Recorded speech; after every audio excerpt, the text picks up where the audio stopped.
दागियों पर अध्यादेश के खिलाफ राहुल के बयान पर प्रधानमंत्री मनमोहन सिंह ने कहा कि राहुल ने उन्हें इस मामले पर चिट्ठी भी लिखी है और वो अमेरिका से लौटकर कैबिनेट में इस पर चर्चा करेंगे। इससे पहले राहुल गांधी ने कहा था कि दागियों को बचाने वाले अध्यादेश को फाड़ कर फेंक देना चाहिए।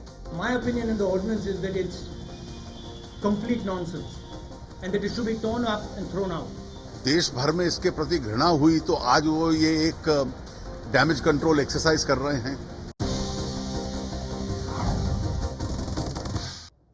पीएम को क्लीन चिट देने वाली रिपोर्ट स्वीकार कर ली जेपीसी ने।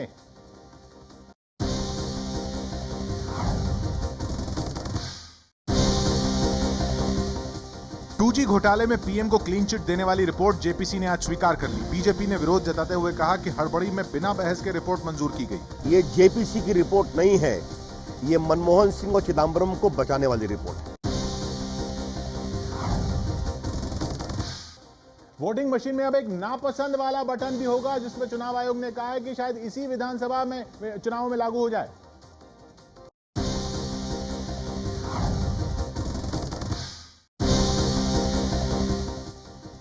सुप्रीम कोर्ट ने ऐतिहासिक फैसला दिया है। अब वोटिंग मशीन में एक बटन ऐसा भी होगा जिसमें सभी उम्मीदवारों को नापसंद करने का विकल्प होगा। हालांकि कोर्ट ने इसके लिए समय सीमा तय नहीं की है।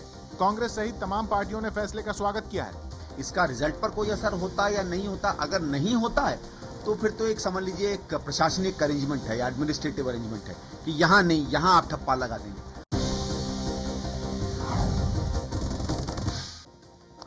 प्रकाश जावड़ेकर से सीबीआई की पूछताछ हुई।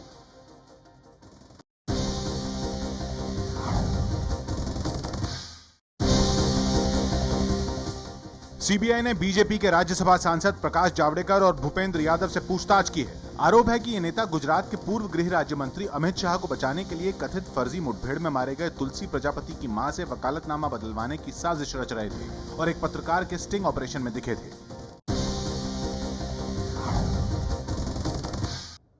एमसीडी के कर्मचारी मोदी की रैली में लगे हैं, जिनको डेंगू के लिए काम करना था, कह रही हैं शीला दीक्षित।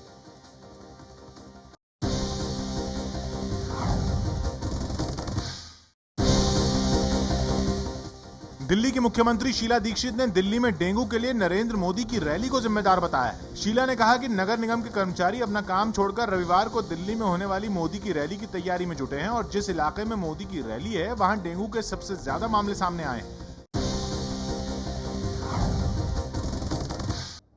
आसाराम की नई मुसीबत आ गई है गुजरात के वापी में।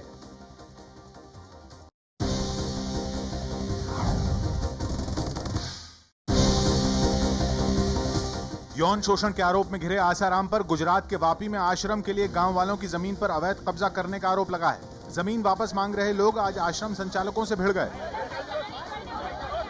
वो लोग बोलते हैं कि तेरे दादा को बेच डाला, मगर हम लोग के पास सबूत भी है। मुंबई में 5 मंजिला इमारत गिर गई।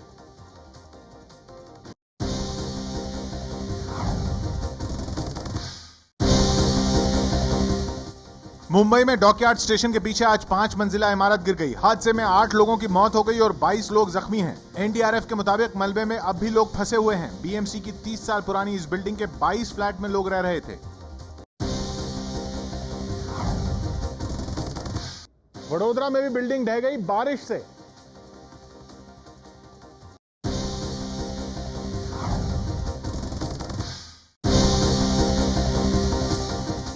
गुजरात में हो रही लगातार बारिश की वजह से वडोदरा में मकरंद देसाई रोड पर माधव पार्क नाम की 4 मंजिला रिहायशी इमारत देर रात गिर गई। गनीमत यह रही कि बारिश से बिल्डिंग के नीचे की जमीन धंसनी शुरू हुई तो लोग बिल्डिंग से बाहर निकल आए थे।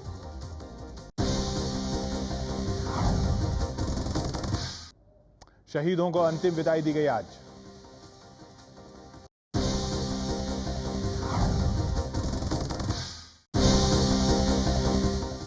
जम्मू में आतंकियों से मुकाबला करते हुए शहीद हुए लेफ्टिनेंट कर्नल बिक्रमजीत सिंह का पंचकुला में पूरे सम्मान के साथ अंतिम संस्कार किया गया और आंध्र प्रदेश के चित्तूर के केवीपल्ली गांव में शहीद किरण कुमार रेड्डी को अंतिम विदाई दी गई।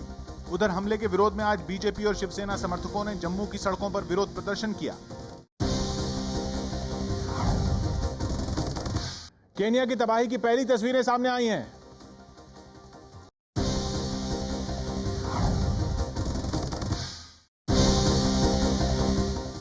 केन्या की राजधानी नैरोबी के वेस्टगेट मॉल में आतंकियों ने 4 दिन के खूनी खेल में कितनी तबाही मचाई, उसकी पहली तस्वीरें आज दुनिया के सामने आईं।